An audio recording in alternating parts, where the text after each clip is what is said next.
हरे कृष्ण। स्वागत है आपका लॉर्ड कृष्णा भक्ति ऑफिशियल यूट्यूब चैनल पर। आज हम लेकर आए हैं श्री कृष्ण जन्माष्टमी 2025 की संपूर्ण जानकारी, व्रत विधि, पूजा का समय, पारण नियम और पौराणिक कथा। इस वर्ष श्री कृष्ण जन्म का पर्व कब मनाएं, उपवास कब करें और किन नियमों से भगवान को प्रसन्न करें, यह सब हम जानेंगे इस संपूर्ण भक्ति वीडियो में। तो अंत तक जरूर देखें और वीडियो को लाइक करें, शेयर करें और सब्सक्राइब करना न भूलें। आइए आरंभ करते हैं श्री कृष्ण जन्म की अद्भुत कथा। प्राचीन समय में मथुरा नगरी में उग्रसेन नामक एक प्रतापी राजा राज्य करते थे। उनके दो संतानें थीं, पुत्र कंस और पुत्री देवकी, जो कि अत्यंत सती, पवित्र और भक्ति रूपा थी। देवकी का विवाह यदुवंश के श्रेष्ठ पुरुष वसुदेव से हुआ। विवाह के बाद कंस अपनी बहन देवकी को स्वयं रथ में बिठाकर उनके ससुराल छोड़ने के लिए निकला। जैसे ही रथ मथुरा से निकला, आकाशवाणी हुई, हे कंस, जिस देवकी को तू इतने प्रेम से विदा कर रहा है, उसी का 8वां पुत्र तेरा वध करेगा। यह सुनते ही कंस भयभीत हो गया और उसने देवकी को उसी क्षण मारने के लिए तलवार निकाल ली। परंतु वसुदेव जी ने बड़ी सूझबूझ से कहा, हे कंस, देवकी का क्या दोष है? अगर तुझे भय है तो हम हर संतान को तेरे हवाले कर देंगे। कंस ने वसुदेव की बात मान ली और दोनों को कारागार में बंद कर दिया। फिर देवकी और वसुदेव के एक एक कर 6 पुत्रों का जन्म हुआ और कंस ने सभी को बड़ी क्रूरता से मार डाला। यह 6 पुत्र केवल वास्तव में अति प्राचीन असुरों के पुनर्जन्म थे, जो एक श्राप के कारण देवकी की कोख से जन्मे थे और कंस के हाथों मारे जाने को अभिशप्त थे। 7वीं बार शेषनाग ने बलराम रूप में गर्भ धारण किया, परंतु भगवान विष्णु की योग माया ने उस गर्भ को देवकी से निकालकर वसुदेव की दूसरी पत्नी रोहिणी के गर्भ में पहुंचा दिया गया। इस प्रकार बलराम जी का जन्म गोकुल में हुआ। अब समय आया भगवान विष्णु के अवतरण का।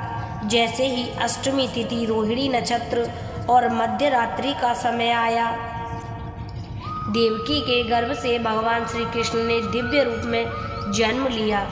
उसी समय आकाश में नक्षत्रों की विशेष स्थिति थी।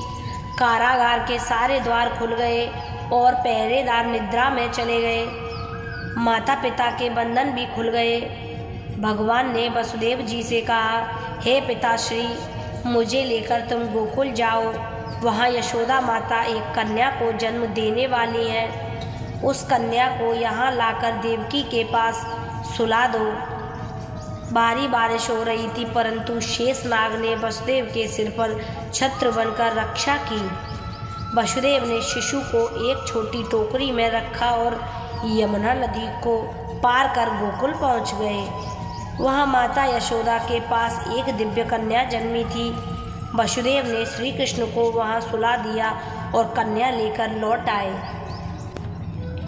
सुबह होते ही कंस को जब कन्या के जन्म की सूचना मिली तो उसने उसे भी मारने का प्रयास किया, परंतु वह कन्या योग माया बनकर आकाश में उड़ गई और बोली, हे मूर्ख, तेरा वध करने वाला जन्म ले चुका है, वह कहीं और पल रहा है। यह सुनकर कंस अत्यंत क्रोधित हुआ और उसने पूरे राज्य में नवजात बच्चों की हत्या का आदेश दे दिया। इस प्रकार भगवान श्री कृष्ण गोकुल में नंद यशोदा के पुत्र के रूप में पले बढ़े। बचपन में उन्होंने कई राक्षसों का वध किया।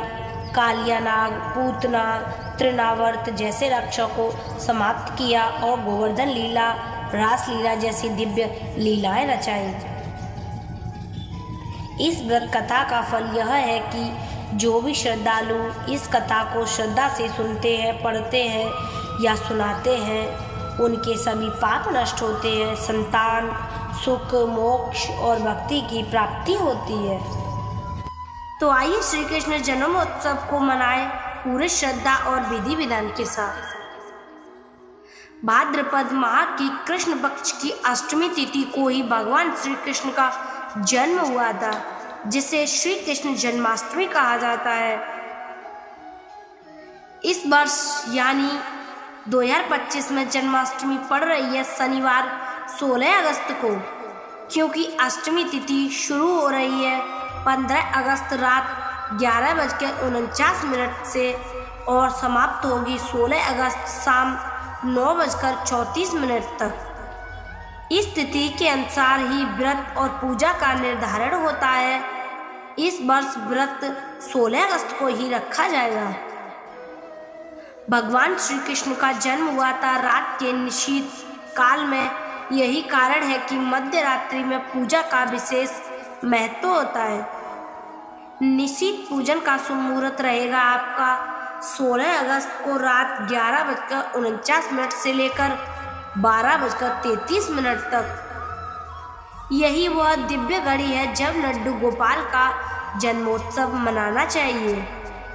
इस समय घर में घंटी, शंख, ढोलक बजाकर भगवान का अभिषेक करें, झूला उत्सव करें और आरती करें।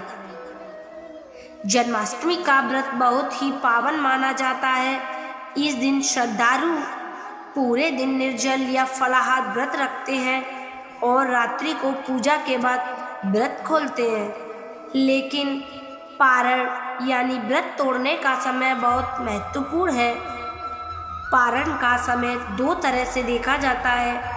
पारंपरिक रूप से 16 अगस्त को रात 9:34 के बाद अष्टमी समाप्त होने के बाद, 17 अगस्त सुबह 5:39 के बाद जो भी विधि आप मानते हैं उसी अनुसार पूजा के बाद पारण करें। लेकिन ध्यान रखें कि अष्टमी समाप्ति के बाद ही व्रत तोड़ें। अब जानते हैं लड्डू गोपाल जी की पूजा विधि। पूजा की तैयारी कैसे करें? घर को साफ करें, पूजा स्थल को फूलों से सजाएं, श्री कृष्ण को पीले वस्त्र पहनाएं, पूजा की थाली में रखे तुलसी दल, माखन मिश्री, फल, दूध, पंचामृत, घी, दीपक।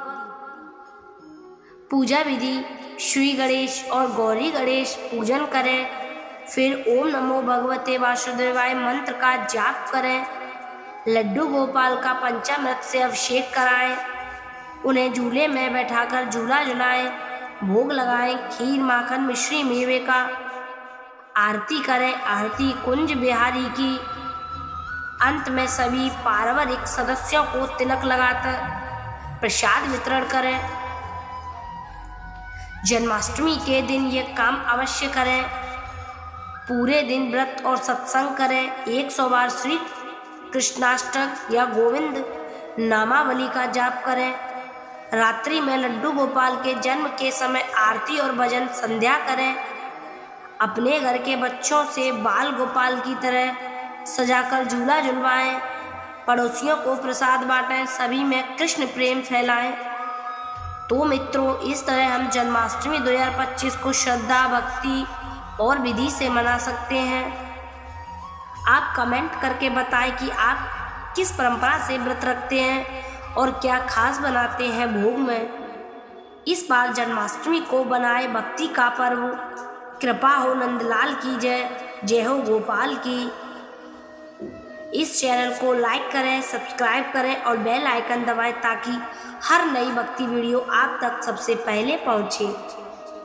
यह था लॉर्ड कृष्णा भक्ति ऑफिशियल का विशेष अनुरोध। जय श्री कृष्ण, जय श्री हरि।